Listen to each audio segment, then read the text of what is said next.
Bases biológicas de la esquizofrenia, aspectos neuroquímicos y neuroanatómicos. Un ensayo de Jordi E. Obiols y Marta Carulla, Universidad Autónoma de Barcelona. Resumen. La investigación en el campo de la esquizofrenia ha propuesto múltiples factores relacionados con su etiología y su clínica, psicológicos, víricos, metabólicos, anatomopatológicos, bioquímicos, genéticos y ambientales. Entre las alteraciones en los sistemas de neurotransmisión, la disfunción dopaminérgica y serotoninérgica son las más consistentes a lo largo de la literatura. Su interrelación con otros neurotransmisores como la noradrenalina, GABA y el glutamato, y también con algunos neuropéptidos, debería aproximarnos a una visión más integrada de la función cerebral. Los estudios neuroanatómicos han mostrado dilatación ventricular y disminución del volumen de los lóbulos frontal y temporal en algunos pacientes. Las alteraciones detectadas se localizan especialmente en estructuras temporolímbicas.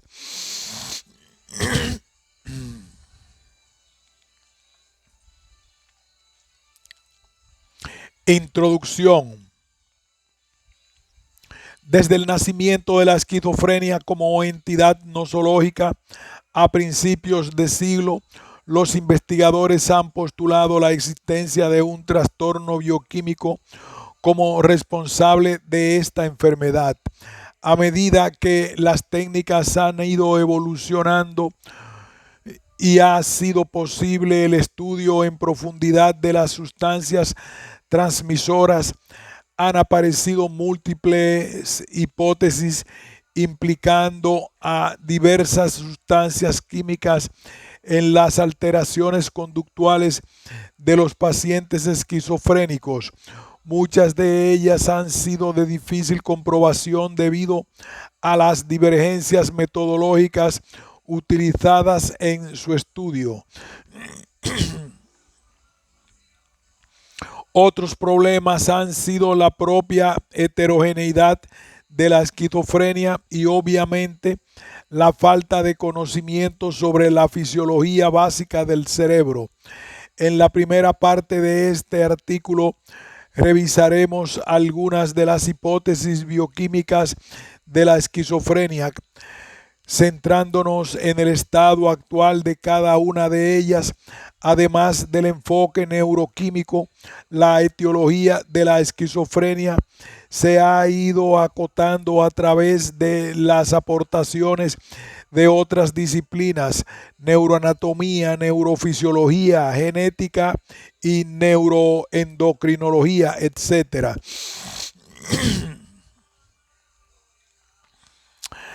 En la segunda parte del artículo revisaremos los conocimientos que se tienen hasta la fecha sobre alteraciones estructurales en el cerebro del esquizofrénico, mecanismos monoaminérgico y esquizofrenia. Las monoaminas de mayor interés en relación con la esquizofrenia son la dopamina, DA, la noradrenalina, NA, y la serotonina, 5-HT. Se han propuesto hipótesis etiológicas involucrando a cada una de estas aminas, así como a su enzima de degradación, la monoaminoxidasa o MAO.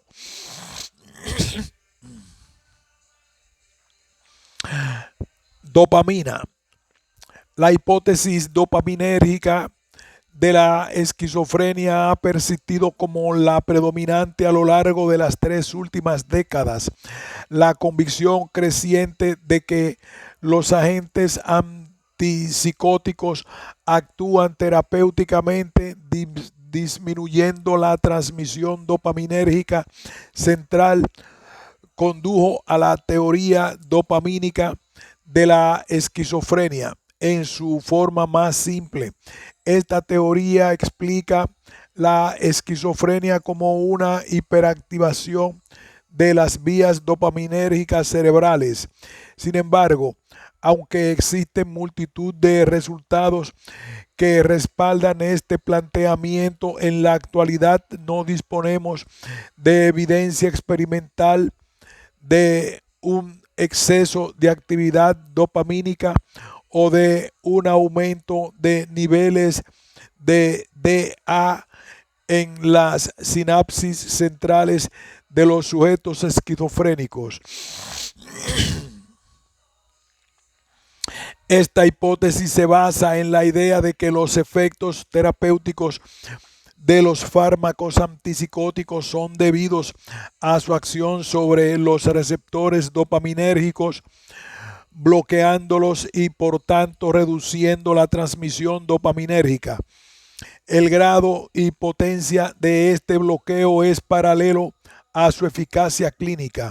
El concepto de un sistema dopaminérgico hiperactivado viene avalado también por la acción de sustancias agonistas dopaminérgicas que agravan o inducen cuadros psicóticos. Entre estos agonistas se encuentra la anfetamina, la L-Dopa, el disulfiram y el metilfenidato o la fenciclidina.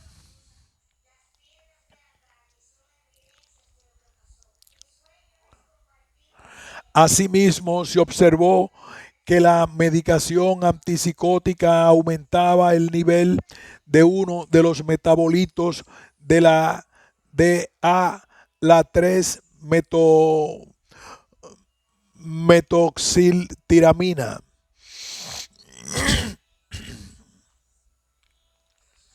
lo que sugería una intervención de los antipsicóticos en el aumento del turnover cerebral de la dopamina.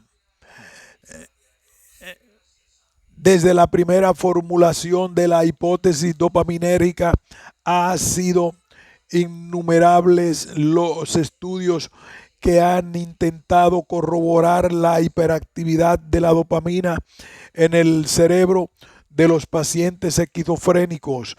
Los resultados obtenidos no han ido siempre en esta dirección, hecho que ha permitido afianzar la noción progresiva de la enorme complejidad de la transmisión dopamínica en el cerebro. La hipótesis dopaminérgica se ha visto enriquecida por aportaciones recientes de otros campos de estudio como la neuropatología, la neuroquímica de otros neurotransmisores, la neurofisiología, etc. Estudios post-mortem. Estos estudios han aportado solo un limitado respaldo a la hipótesis de la DA. Se basan en el examen de las concentraciones de receptores dopaminérgicos de DA y de sus metabolitos, ácido homovanílico, especialmente en el cerebro de sujetos esquizofrénicos. El incremento de la DA y ácido homovanílico HbA post-mortem no han podido ser corroborados experimentalmente. Los hallazgos han sido variados según la región cerebral estudiada, núcleo accumbens, cuando putamen, el grado de medicación antipsicótica al que habían sido sometidos durante su vida y los métodos utilizados en este análisis. En la década de los 80, los estudios post-mortem se han centrado en la búsqueda de variaciones en las concentraciones de receptores de DA. Se parte de la idea de que la supuesta hiperactividad dopaminérgica no es debida a un exceso de DA, sino que podría tratarse de un exceso de receptores o de una hipersensibilidad de estos. En el sistema nervioso central se conocen actualmente 5 subtipos de receptores de DA ya secuenciados y clonados, de los cuales los mejor estudiados son los receptores D1 y D2. Los receptores D1 están acoplados a una proteína GS y los D2 a una proteína GI, estimulando e inhibiendo el sistema adeniltociclasa, respectivamente.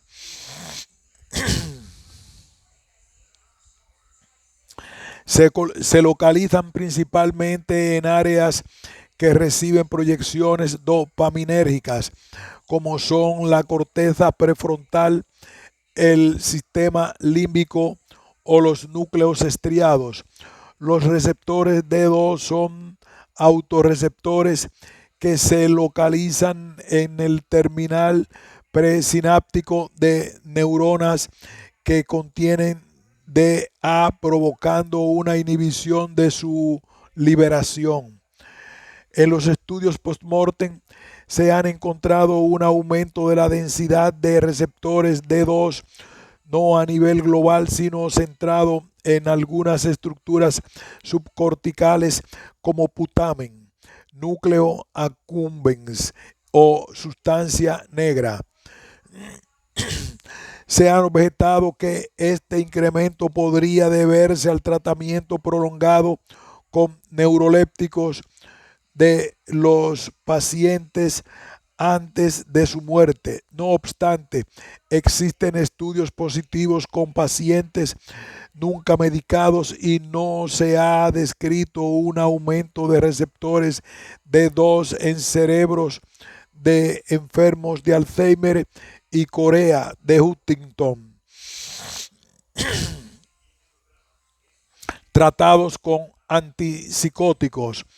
Un hallazgo que suscitó un notable interés fue el generado por el estudio de Reynolds, quien encontró una superior concentración de DA en la amígdala izquierda de esquizofrénicos, comparándola con la derecha, pero no en los sujetos controles. Esta asimetría era exclusiva de la DA. Estas diferencias no se hallaron en la NA. Reynolds sugirió que sus resultados apoyaban la idea de que la esquizofrenia estaba relacionada con una disfunción del lóbulo temporal izquierdo. Estudios de la HbA en LCR y en plasma. El HbA, el principal metabolito de la DA, refleja la actividad dopaminérgica central. Aunque no sabemos en qué medida, existen diversos factores que pueden afectar los niveles de HbA en LCR, talla, peso y variaciones circadianas y estacionales. En estos trabajos se parte de la idea de que el recambio de DA constituye un reflejo de su neurotransmisión y que lo que sucede en el plasma y el LCR es el representativo de lo que está ocurriendo en el cerebro. En la mayoría de los estudios no se han hallado diferencias significativas en los niveles de HB en los LCR entre pacientes no medicados y sujetos control, aunque en alguno de ellos se ha observado una disminución de HbA en el grupo de esquizofrénicos. Picard, Breyer y H. Xiao encontraron la correlación significativa negativa entre HbA en LCR y puntuación en la Brief Psychiatric Rating Scale BPRS.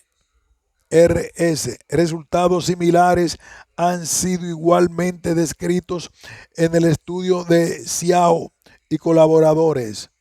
Por su parte, Isa y colaboradores no encontraron correlación alguna entre HbA en LCR y puntuación media en la Psychiatric Symptoms Assessment Scale.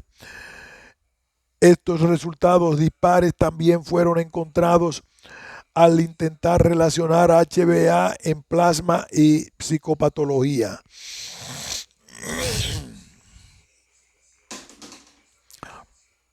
Estudios de PET y SPET. Mediante la tomografía de emisión de positrones PET y la tomografía computarizada por emisión de fotón único SPECT, técnicas de neuroimagen funcional de reciente desarrollo, se obtienen imágenes que muestran el distinto grado de activación metabólica de diferentes áreas del cerebro, aunque estas técnicas posibilitan la realización de estudios in vivo de las densidades de los receptores D2 en esquizofrénicos, no han resuelto la controversia acerca del estado del receptor D2 en esta enfermedad. Crowley y colaboradores, usando el SPECT con bromoespiperona como ligando, detectaron un aumento escaso pero significativo del número de receptores D2 en el estriado de pacientes no medicados. Wong y colaboradores, usando el PET, encontraron un incremento significativo de receptores D2 tanto en esquizofrénicos no medicados como en los tratados con neurolépticos. En la misma línea, Pearson y colaboradores hallaron aumentos similares en pacientes con esquizofrenia de aparición tardía. Por otro lado, en los estudios con PET de Firth y colaboradores, usando raclopride, y en los de Martinot y colaboradores empleando bromoespiperona BR76 como ligando, no se encontraron diferencias significativas en el número de receptores D2 entre los controles y los esquizofrénicos no medicados. Los resultados de Siman, Hong, Chang y Van Tol sugieren una alteración funcional en la proteína G acoplada al receptor dopaminérgico en la esquizofrenia, afectando a la función del segundo mensajero. Los segundos mensajeros que estarían ligados al receptor de la DA son el AMP-C, el diacilglicerol y el inositol 1,4,5 trifosfato, es decir, el sistema de la adenilato ciclasa y el de la fosfolipasa C de fosfoinosítidos. El IP3 libera el calcio 2 de los reservorios intracelulares, con lo que una señal que incida en el receptor es traslucida a un cambio en la concentración del calcio 2 citosólico. Los estudios realizados en este campo, como el de Esaer y colaboradores, concluyen que la acción de los neurolépticos sobre los receptores de la dopamina podrían subyacer en el restablecimiento de una conexión anómala entre el receptor y el calcio citosólico. Es posible que el sistema de fosfolipasa C esté involucrado en el mecanismo de acción tanto de los neurolépticos como de las sales de litio. Mediante técnicas de biología molecular se han podido estudiar los RNA moleculares de los receptores dopaminérgicos. Los resultados obtenidos tienen en particular interés, ya que, aunque se han constatado que la administración crónica de neurolépticos en animales puede provocar un aumento del número de receptores D2 cerebrales, aún no está claro si existe un aumento correspondiente de RNA mensajero. Angulo y colaboradores. Recientemente, Chmaus y colaboradores investigando en la expresión del RNA mensajero del receptor D3 encontraron una pérdida selectiva de su expresión en la corteza parietal y motora en esquizofrénicos crónicos. La hipótesis dopaminérgica en la actualidad.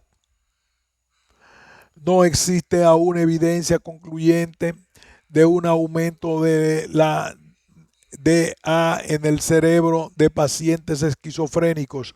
En la clínica existen aproximadamente un 30% de pacientes que no responden al tratamiento tradicional con fármacos antipsicóticos, hecho que apunta a que el bloqueo de D2 y la consecuente hiperactividad dopaminérgica no sean los mecanismos fisiopatológicos subyacentes en estos pacientes.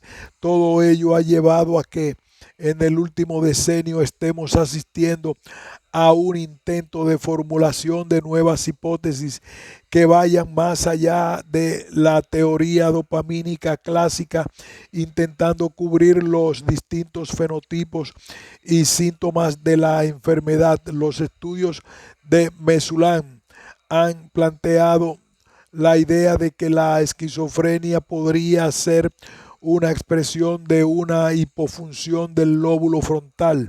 Los sujetos esquizofrénicos muestran una falta de activación de la corteza prefrontal, concretamente de la región dorsolateral, cuando son estimulados con pruebas que en sujetos normales activarían esta área. Una de las hipótesis sobre la disregulación de las vías dopaminérgicas cortical y mesolímbica han sido enunciadas por Davis y colaboradores. Se ha propuesto una lesión en el área prefrontal dorsolateral sería la responsable de la hipofunción de la vía dopaminérgica mesocortical, que daría cuenta del deterioro y alteración de la función cognitiva en la esquizofrenia. Esta lesión afectaría la regulación cortical de tipo inhibitorio sobre la vía dopaminérgica mesolímbica, convirtiéndola en hiperfuncional, lo que implicaría los síntomas positivos de la enfermedad. Esta hipótesis está sustentada por la hipofrontalidad detectada a través del PET y el aumento del flujo sanguíneo observado en la región frontal tras la administración de agonistas dopaminérgicos. Otro enfoque de la teoría dopaminérgica propone que la hipofunción de DA en la corteza prefrontal es la responsable de algunos de los síntomas prodrómicos antes de la primera fase aguda y de los síntomas deficitarios de la esquizofrenia.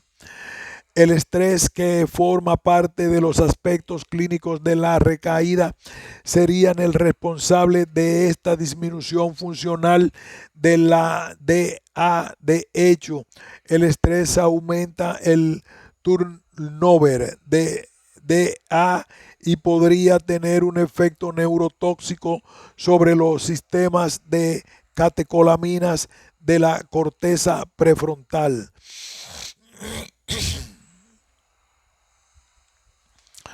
Noradrenalina. Los cuerpos celulares de las neuronas noradrenérgicas se localizan principalmente en el locus coerulos. La NA es producida a partir de la DA a través de la enzima DBH, dopamina B hidroxilasa. Steinway formularon la teoría de que existe una pérdida de neuronas noradrenérgicas que conduce al deterioro y a los síntomas negativos de la esquizofrenia. Estos mismos autores encontraron una disminución significativa en la actividad de la DBH en muestras post-mortem de cerebros enfermos, comparándolas con muestras control. Posteriormente, Hartman sugirió que un descenso en la actividad de DBH conducía a un aumento de DA y una disminución de NA, y que la base neuroquímica de la esquizofrenia residía en este desajuste en el balance de concentraciones. En este sentido, Van Kamen y colaboradores hallaron una disminución de DBH en el LSR del esquizofrénicos y no correlacionaron con los síntomas negativos con la reducción ventrículo-cerebro observada también en estos pacientes. Se conocen dos subtipos de receptores noradrenérgicos: alfa receptores 1 y 2 y beta receptores 1 y 2. Los fármacos antipsicóticos exhiben una elevada capacidad de unión de los receptores alfa 1 postsinápticos y alfa 2 presinápticos, habiéndose correlacionado este hecho con la eficacia clínica. Asimismo, se han detectado alteraciones en la distribución de los receptores NE en el sistema límbico de los enfermos. Se ha observado aumento de la noradrenalina en LCR. Plasma. Bogart, Hans Hesser, Naver y colaboradores. Cerebros postmortem.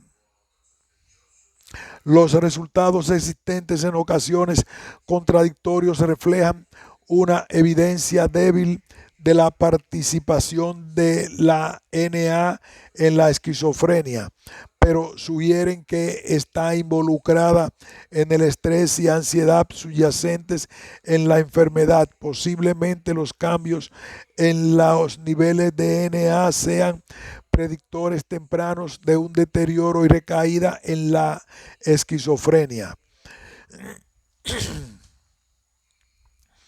Serotonina. Woolley y Chao fueron los primeros en hipotetizar que la esquizofrenia podría resultar de la deficiencia en la función serotoninérgica en el sistema nervioso central. La base de su propuesta radicaba en el hecho de que drogas alucinógenas como la bufotenina o la dietilamida del ácido lisérgico LSD con gran semejanza estructural con la 5-HT podrían causar una psicosis similar a la que se observaba en la esquizofrenia.